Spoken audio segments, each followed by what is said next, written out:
So let's quickly touch on the role of the land biosphere in climate policies like Paris Agreement. The book goes into some details about what was happening under the Kyoto Protocol, but now that Kyoto Protocol is laid to rest and we are well into Paris Agreement already, and there are some differences in the way these are done.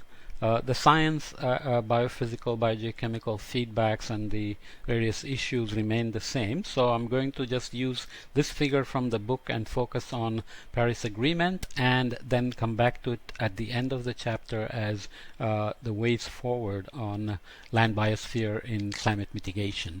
So this figure is essentially trying to look at the expected gap compared to the targets that were set at the time. The book is from like 2011, so it's well before the assessment report 5 and well before the Paris Agreement. The axis here is showing now petagrams CO2 equivalent. So went from gigaton carbon to petagram CO2 equivalent, but you know how to convert that by now. And it's looking at some historic emissions from 1990 and earlier up to about 2010 here, or 2007 or so. And the range is of a median and range of the expected gaps are shown. What are the gaps? The gaps are basically emission reductions by 2020 pledged under the Copenhagen Accord, and the emission levels consistent with a likely chance of meeting the 2-degree warming limit. Okay, so it is relevant to the Paris Agreement as well. So obviously people committed to something, and then life went on, and you are on a trajectory that is not anymore consistent with a warming target that would go with the original planning. That's the idea. So the shaded area shows the model fossil fuel emission levels in 2020. So this was done before, so this was a projection showing the likely 66% chance of meeting the 2-degree policy limit. Okay, so the blue bar within the area shows the median, purple diamond here, and the range. Okay, so this is the median and this is the range of going from 20th to 80th percentile across estimates available from the integrated assessment models in published literature. So these are the number of models that were taken, and those are the ranges and the median provided by the published estimates. The blue bars above the shaded area here show expected emissions in 2020 as an outcome of reduction pledges made under Copenhagen Accord. 5 different cases are shown. The range within each is due to different assumptions and methods used by different groups who analyze the pledges.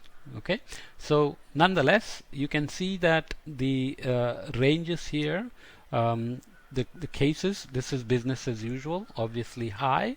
So the 2020 estimates of where we would be, obviously we are somewhat in that range in terms of CO2 equivalent.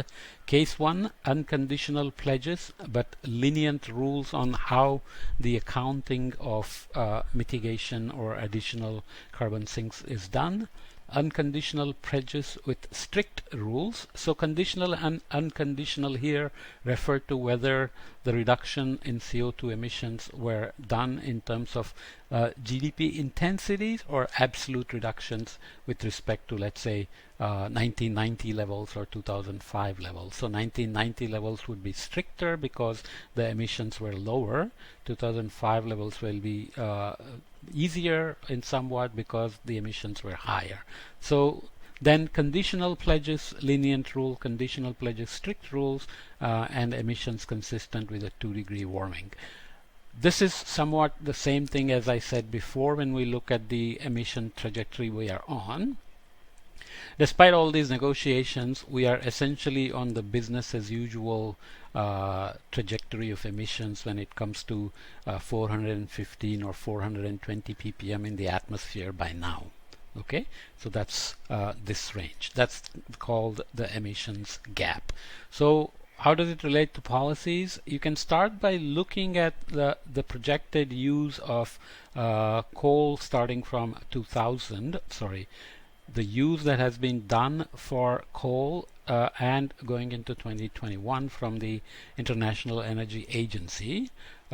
China is a king of coal burning because it's growing fast and it's meeting its energy demand by just burning coal, importing it from Australia and elsewhere. India has increased as well.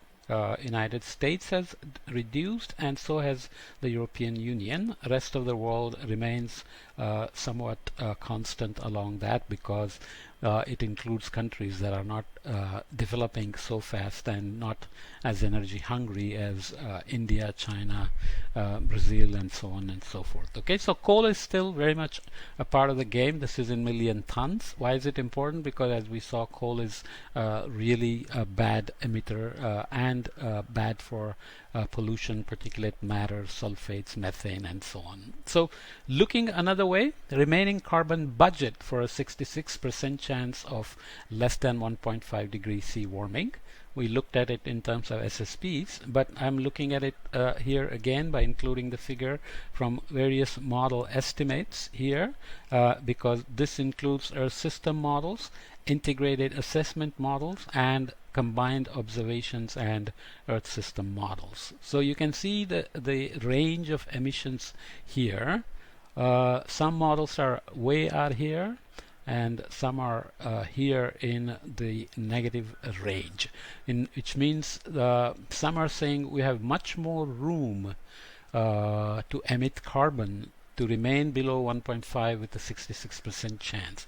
This is not good, right? This shows the uncertainty in the various carbon cycle models and the sinks and sources in these models. Okay, so one has to be very, very keenly aware of these, and these are years of current emissions. How many years are left to reach that target? This is based on assuming the emissions trajectory and what emissions we are putting into the atmosphere now, and then converting that into years remaining based on the room for additional carbon emissions. Some people have called it the deadline to save the planet and so on, which is not a good idea, and there is a big debate about whether that's a proper way to do it at all. And of course it is not when you look at these uncertainties. Some would say there is less than, basically we are out of the room for additional emissions. This one is saying 10 years, these are saying out to 20 years and so on. And deadlines can be misused as well by politicians and so on. Okay, so just be careful of that when we think about policies. This is for remaining carbon budget for a 50% chance of less than 1.5 degrees C warming compared to the pre-industrial level by 2100. And you can again see huge range. Obviously the allowed emissions go up, number of years of current emissions go up, but again we are looking at Earth system models, combined observations, and Earth system models. So Earth system models constrained by observations, which is somewhat better. Integrated assessment models, which are focused much more on economy and socio-economic pathways than the details of the physical climate and the biophysical and biogeochemical feedbacks. That's the job of the Earth system models, which simplify the socio-economic factors, and observations only. So observations only here are giving you such a huge range. Okay, so the main point I would make is that when it comes to policies on land biosphere and mitigation, carbon cycle is a critical factor, and carbon cycle right now I would say is not so well constrained in the sense of what is the room for additional emissions once we choose a target with a certain probability. Okay, within that we have to come back to land sector emissions and mitigation timelines. So we are looking at deforestation and agriculture.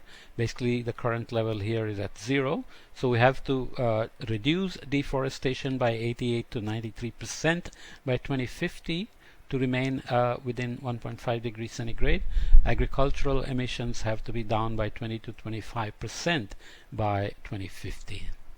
Okay, so this is a more specific target for land use, land change, and carbon removals by up to 200 to 500% by 2050 in terms of mitigation timelines.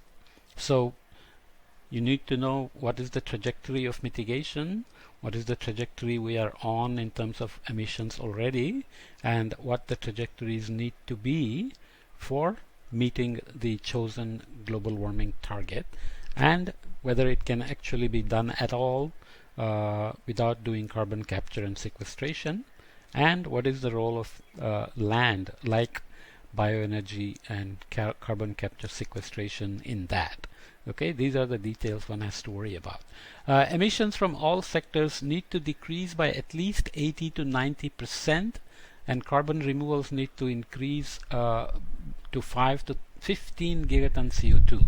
The land sector can contribute about 25% by 2050 of the progress needed to meet the 1.5 degree C goal, again with something like 66% probability. We discussed 10 mitigation strategies in this report, so this is the report. I won't go into the details, but just highlight the 25% land sector contribution by 2050 is going to come from red, reduce deforestation and degradation, restoration of forests, so afforestation, forest management, so that is the extraction of biomass and how that has to be made sustainable. Halt peatland burning, which is a contributor as we will see. Increase carbon sequestration. Shift to healthy diets, so meat consumption is a big emitter, so that's the land use part as well. Reduce food waste. Food waste is still a significant contributor to emissions, but also in terms of land use change and food security issues. Improve synthetic fertilizer production, so get away from excess fertilizers that are being used in terms of synthetic fertilizers, ammonium, phosphate, etc. Reduce emissions from livestock. There are ideas on how to feed cattle and ruminators sea algae to reduce methane emissions. Reduce emissions from rice paddies. Various cultivation approaches to rice, which would greatly reduce the flood irrigation and the associated methane emissions. Okay, so serious issues, but again, policies have to be very closely matched with what the science is and what the mitigation potential is and what the real world constraints are and what is actually achievable. So we will look at some of those issues going forward in this chapter.